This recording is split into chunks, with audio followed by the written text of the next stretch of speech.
We got a ton of new information regarding Halo Infinite multiplayer. That's talking about Spartan Progression. We're talking about when we're actually going to be getting Forge and co-op and all those things, since obviously Season 1 is going to be lasting a little bit longer than anticipated.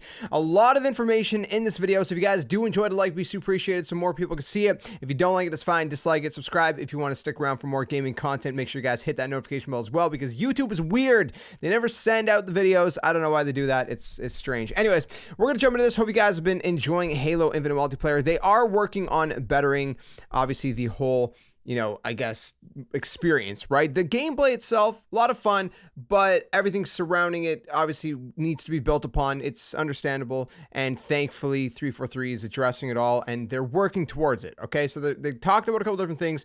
Let's start with Forge, and let's start with the co-op, campaign co-op, because obviously those were supposed to come out in Season 2 and Season 3, and with the delay of Season 2 and Season 3, and Season 1 lasting a little bit longer, going all the way to May 2022 now, that also is going to unfortunately push off Forge and co-op for campaign. Those are still going to be coming out in Season 2 and Season 3 respectively. So for Forge, for example, you still got to wait till Season 3 for Forge. For campaign co-op, you still got to wait till Season 2 for that. Eurogamer did an interview with Joseph Staten, head of creative at 343 Industries, and in that, he basically said, yes, we are extending Season 1, so our goal still remains what I said before, which is to ship campaign co-op with Season 2 and Forge with Season 3. But those remain goals, those remain targets, and we can't commit to any hard dates right now. So basically, that's still their goal. That's still what they're working towards. That's still what they're aiming at, but everything's getting pushed off a little bit further, which is unfortunate, right? He does continue to say, if it turns out that our progression system just isn't working the way that we intended, if we need to move some of the bigger rocks sooner, then we as a team will make those decisions and will clearly communicate to our fans why we're doing certain things, basically. So it's going to be a constant challenge to address some of the bigger rocks that I know players have completely legitimate feedback about, but we've got a couple big things that we still have to deliver to fans. Campaign co-op and our Forge tool set are really big promises. So they are looking into obviously a bunch of different things, right? So there's the little rocks and the big rocks that he's basically talking about, right? So the little rocks is basically what they're doing with the immediate. If you missed the video that I made on the Battle Pass changes that should be coming later on this week, those are more of the little rocks, right? Things that they're able to move more quickly, more in a immediate sense, right? Immediate being, near future, right? Then the bigger rocks are the things that are going to take a lot longer to kind of, overhaul or develop or, make ready, right? So for example, Forge, right? Not ready at launch. We knew this prior to launch, obviously weren't expecting it to get delayed further, but it's still coming at some point. Co-op campaign, same thing, right? It's coming. It's one of those bigger rocks. Then the other thing is Spartan Progression, right? Obviously, they are looking into that. They did confirm that they are looking into that. I'll read you exactly what they said specifically in just a second, but that's another bigger rock. So they're trying to figure out where should they be placing their priority right now? What do the fans really, really want? First, let's talk a little bit more about Spartan Progression and things like that. So for example, he says the following, and then there are bigger rocks that are just going to take longer to move. When we think about things like a career progression system where you're leveling up a Spartan rank, not your ranking in terms of ranked playlist, but your Halo Reach style, Halo 5 style, actually having levels that you're earning.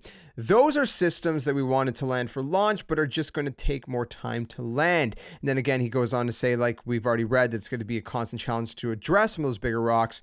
And of course, players have legitimate feedback regarding these things. So they're listening. The thing that they're stating, that Joseph states more than once, is that they are listening to community feedback. They hear all the feedback that we're giving them. They're looking into all these different things. Some of these rocks, these bigger rocks, are going to take longer to move.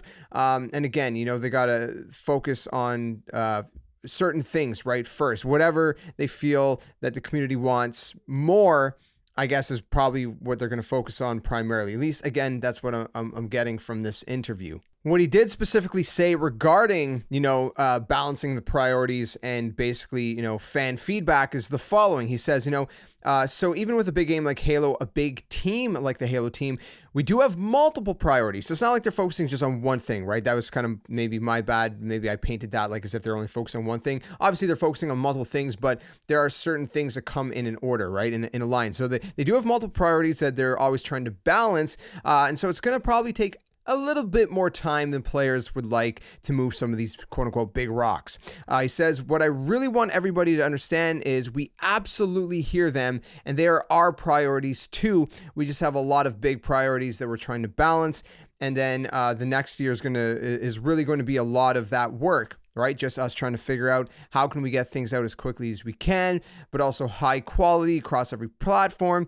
We're not going to compromise on a quality experience. We're not going to rush things, right? They don't want to rush things. They obviously delayed the whole game an entire year and sacrificing not launching it with the new Xbox consoles because they don't want to rush things, which is super, super commendable. He goes on to say that was another principle that we agreed to when I came back to the team is we're going to take the time it requires to do it right, that we may deliver an experience to players that is a high quality experience and that it feels like we put the time and effort to make it right because we did. And you know what? It does show. In terms of gameplay, it does show. Sure, there's some nerfs and buffs maybe and some balancing that, could be tweaked and changed. But overall, the gameplay experience for the most part is a lot of fun. It is an absolute blast, which is just, it shows they are trying to put in the work and the effort and make sure things are as ready as possible. Sure, we didn't get every feature and every game mode and every whatever else at launch.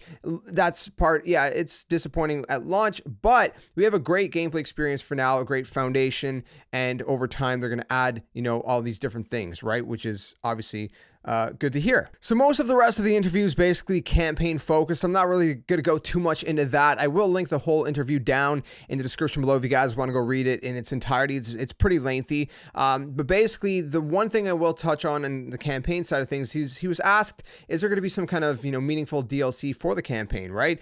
He, of course, Joseph, he couldn't respond directly to that question, but he kind of hinted at it, right? He said, Zeta Halo, the new ring that you find yourself on, is known in the Halo universe to be the most mysterious of all Halo rings. It has millions of years of secrets. It's certainly a rich place to it's a rich place to set new stories. So apparently there's going to be something maybe, I don't know.